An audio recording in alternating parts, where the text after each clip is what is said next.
الحمد لله رب العالمين والصلاة والسلام على نبينا محمد وعلى آله وصحبه أجمعين أما بعد فمرحبا يا طالب العلم في قناة مبادئ العلوم الشرعية.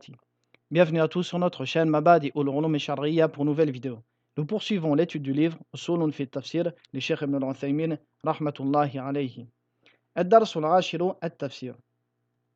Dans la leçon précédente, nous avons vu qu'Allah a qualifié son livre dans sa totalité, dans sa globalité, de muhkam et de mutashabih. Le sens de muhkam ici est al-itqan, le fait que le Coran est parfait, complet, précis. Et le sens de mutashabih ici est que le Coran se ressemble.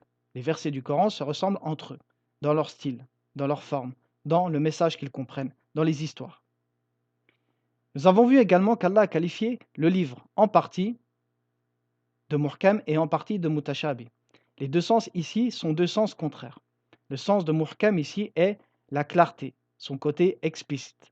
Donc, al-mutashabih ici a le sens d'équivoque, qui peut prêter à confusion. أنواع التشابه في القرآن. التشابه الواقع في القرآن نوعان أحدهما حقيقي وهو ما لا يمكن أن يعلمه البشر كحقائق صفات الله عز وجل فإننا وإن كنا نعلم معاني هذه الصفات لكننا لا ندرك حقائقها وكيفيتها لقوله تعالى ولا يحيطون به علما وقوله تعالى لا تدركه الأبصار وهو يدرك الأبصار وهو اللطيف الخبير. ولهذا لما سئل الإمام مالك رحمه الله تعالى عن قوله تعالى الرحمن على العرش استوى كيف استوى قال الاستواء غير مجهول والكيف غير معقول والإيمان به واجب والسؤال عنه بدعة وهذا النوع لا يسأل عن استكشافه لتعذر الوصول إليه. Sachez que التشابه الخاص est de deux types. Le premier حقيقي, le deuxième نسبي. التشابه الحقيقي, c'est le tashabuh qui concerne la réalité d'une chose, son comment, son état réel dans le monde. Et ceci concerne toutes les informations qui relèvent de l'inconnu qu'Allah nous a informées dans son livre. Par exemple, la réalité du paradis et de l'enfer, le châtiment de la tombe, les attributs d'Allah, les anges, les djinns, et ainsi de suite.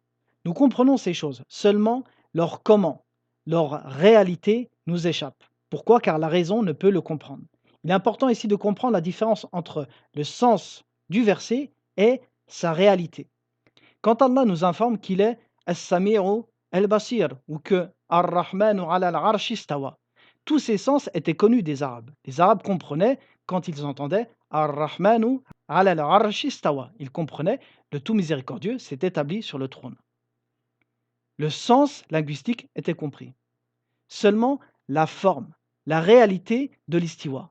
Personne ne le comprenait et personne ne cherchait à le comprendre. Pourquoi? Car il s'agit de choses inconnues, des choses qui dépassent la raison.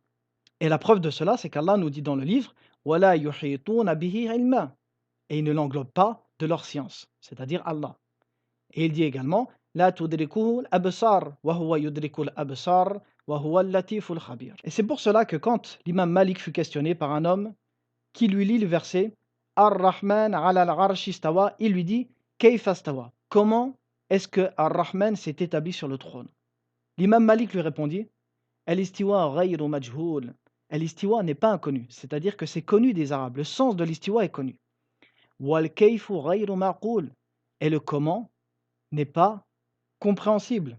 Il n'est pas rationnel pour nos raisons en tant qu'être humain. Ce sont des choses qui dépassent notre raison. Wal imanu bihi wajibun. Et la foi en cela est obligatoire. Was su'alu anhu bid'atun. Et le fait de questionner sur cela est une innovation. Pourquoi? Car aucun des compagnons du prophète sallallahu alayhi wa sallam n'a cherché à comprendre le comment. Tous savaient qu'Allah avait dit Laysa kamithlihi shay'un, et rien n'est égal à lui. Alors comment comprendre comment il s'est établi? Ensuite l'auteur nous dit Wa hadha nur la yus'alu an istikshafihi li ta'adduri al-wusuli ilayhi. Donc voici le jugement pour ce type de tashabuh. C'est que nous ne questionnons pas sur cela. Pourquoi? Car il nous est impossible de le comprendre. Et ceci est le type de tafsir qui est connu seulement d'Allah. Comme Allah dit dans le verset de Ali Imran, وَمَا يَعْلَمُ تَأْوِيلَهُ إِنَّ اللَّهَ. النوع الثاني نسبي وهو ما يكون مشتبها على بعض الناس دون بعض فيكون معلوما للراسخين في العلم دون غيرهم وهذا النوع يسأل عن استكشافه وبيانه لإمكان الوصول إليه إذ لا يوجد في القرآن شيء لا يتبين معناه لأحد من الناس قال الله تعالى هذا بيان للناس وهدى وموعظة للمتقين ونزلنا عليك الكتاب تبيانا لكل شيء وقال فإذا قرأناه فاتبع قرآنه وقال ثم إن علينا بيانه وقال يا أيها الناس قد جاءكم برهان من ربكم وأنزلنا إليكم نورا مبينا. Le deuxième type de at-tashabuh, un tashabuh qui est nisbi, qui est relatif, c'est-à-dire qui est mutashabi seulement pour une partie de la communauté, une partie des musulmans. Et les gens qui sont ancrés dans la science le comprennent. Et ce type de tashabuh, l'auteur nous dit وَهَذَا نَوْعٌ يُسْأَلُ عَنِ اسْتِكْشَافِهِ وَبَيَانِهِ. Et ce type de tashabuh, on questionne sur son sens et sur son tafsir. Pourquoi? Car nous pouvons le comprendre. Et il s'agit en réalité ici du sens des versets, du sens des mots des versets ou du verset en général. إِذْ لَا يُوجَدُ فِي الْقُرْآنِ شَيْءٌ لَا يَتَبَيَّنُ مَعْنَاهُ لِأَحَدٍ مِنَ النَّاسِ. Car rien dans le Coran ne peut pas être compris des hommes. Il n'existe pas un seul verset dans le Coran qui a un sens inconnu, car Allah dit dans le Coran هَذَا بَيَانٌ لِلنَّاسِ وَهُدًى وَمَوْعِظَةٌ لِلْمُتَّقِينَ. Et ceci est un éclaircissement pour les hommes. وَنَزَّلْنَا عَلَيْكَ الْكِتَابَ تِبْيَانًا لِكُلِّ شَيْءٍ. Et nous avons fait descendre sur toi le livre comme un exposé explicite de toutes choses. Donc dans le Coran, il n'existe pas de verset qui a un sens inconnu de toutes les créatures. Donc ce type de tashabuh concerne le sens des versets et non leur réalité, leur comment. وأمثلة هذا النوع كثيرة منها قوله تعالى ليس كمثله شيء حيث اشتبه على أهل التعطيل ففهموا منه انتفاء الصفات عن الله تعالى وادعوا أن ثبوتها يستلزم المماثلة وأعرضوا عن الآيات الكثيرة الدالة على ثبوت الصفات له وأن إثبات أصل المعنى لا يستلزم المماثلة. Et parmi ce type de tashabuh, c'est-à-dire an-nisbi, le verset laysa kamithlihi shay'un, rien n'est égal à lui.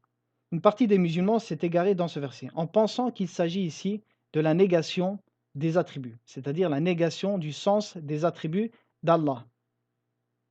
Cette partie de la communauté est ce qu'on appelle Ahlut Ta'til. Ta'til, c'est le fait de dépouiller une chose de son sens. Ahlut Ta'til pense que affirmer le sens linguistique des noms et des attributs d'Allah est de l'anthropomorphisme.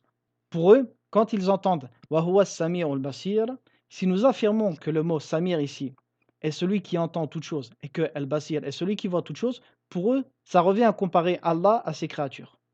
Et ils ont déduit cela du verset Laysa kamithlihi shay'un, rien n'est égal à lui. Seulement, ce verset est contre eux et non pour eux. Quand Allah affirme pour lui des attributs et des noms, il nie également en même temps toute ressemblance à ses créatures. Donc, on comprend de là qu'il est celui qui voit et qui entend toutes choses, mais qu'en aucun cas ses attributs ressemblent à ceux des créatures. Et ils se sont détournés des nombreux versets qui affirment les attributs d'Allah. وَأَنَّ إِثْبَاتَ أَصْلِ الْمَعْنَى لَا يَسْتَلْزِمُ الْمُمَاثَلَةَ. Cette phrase est une règle. Le fait d'affirmer le sens linguistique de l'attribut d'Allah n'implique pas que nous nous comparons à sa créature. El-Mumathalata ici, c'est l'anthropomorphisme, le fait de comparer Allah à ses créatures. وَمِنْهَا قَوْلُهُ تَعَالَى وَمَنْ يَقْتُلْ مُؤْمِنًا مُتَعَمِّدًا فَجَزَاؤُهُ جَهَنَّمُ خَالِدًا فِيهَا وغضب الله عليه ولعنه وأعد له عذابا عظيما حيث اشتبه على الوعيدية ففهموا منه أن قاتل المؤمن عمدا مخلد في النار وطردوا ذلك في جميع أصحاب الكبائر وأعرضوا عن الآيات الدالة على أن كل ذنب دون الشرك فهو تحت مشيئة الله تعالى. Un deuxième exemple de ce type de tashabuh. Dans ce verset, Allah nous dit وَمَنْ يَقْتُلْ مُؤْمِنًا مُتَعَمِّدًا فَجَزَاهُ جَهَنَّمْ خَالِدًا فِيهَا. Et celui qui tue volontairement un croyant aura pour récompense al-Jahannam éternellement. Le mot ici khalidan fiha, c'est-à-dire pour y demeurer éternellement. Al-Waridiyya comprend al-Khawarij wa al-Mu'tazila. Donc al-Waridiyya ici ont compris que toute personne qui tue un croyant sera éternellement en enfer. Mais ils ont laissé de côté et oublié les autres versets où Allah nous dit qu'il pardonne tous les péchés excepté le shirk. Donc ici également, le meurtre, quand bien même il est volontaire, Allah peut le pardonner. ومنها قوله تعالى ألم تعلم أن الله يعلم ما في السماء والأرض إن ذلك في كتاب إن ذلك على الله يسير حيث اشتبه على الجبرية ففهموا منه أن العبد مجبور على عمله وادعوا أنه ليس له إرادة ولا قدرة عليه وأعرضوا عن الآيات الدالة على أن للعبد إرادة وقدرة وأن فعل العبد نوعان اختياري وغير اختياري والراسخون في العلم وأصحاب العقول يعرفون كيف يخرجون هذه الآيات المتشابهة إلى معنى يتلائم مع الآيات الأخرى فيبقى القرآن كله محكما لا اشتباه فيه. Troisième exemple dans ce verset, Alam ta'lam an Allah ya'lamu ma fi samai wal ard. Al-Jabriya sont un groupe qui renie le libre arbitre. Selon eux, le serviteur est contraint dans tous ses faits et gestes. Il n'a aucun choix dans les actions qu'il commet. Ils ont déduit cela de plusieurs versets, parmi ceux-là, Alam ta'lam an Allah ya'lamu ma fi samai wal ard. Seulement, ils ont oublié que les actions du serviteur sont de deux types, irtiyari wa ghayru irtiyari, c'est-à-dire ce qu'il fait de son choix et ce qui lui arrive, ce qu'il n'a pas choisi. Comme l'a affirmé de nombreux versets, que le serviteur possède bien une volonté et des choix qu'il fait dans ses actions. والراسخون في العلم أصحاب العقول يعرفون كيف يخرجون هذه الآيات المتشابهة إلى معنى يتلائم مع الآيات الأخرى. Quant à ceux qui sont ancrés dans la science, ils renvoient les versets équivoques vers ceux qui sont muhkam, vers ceux qui sont explicites, afin que le Coran devienne en entier muhkamun la ishtibaha fi. الحكمة في تنوع القرآن إلى محكم ومتشابه.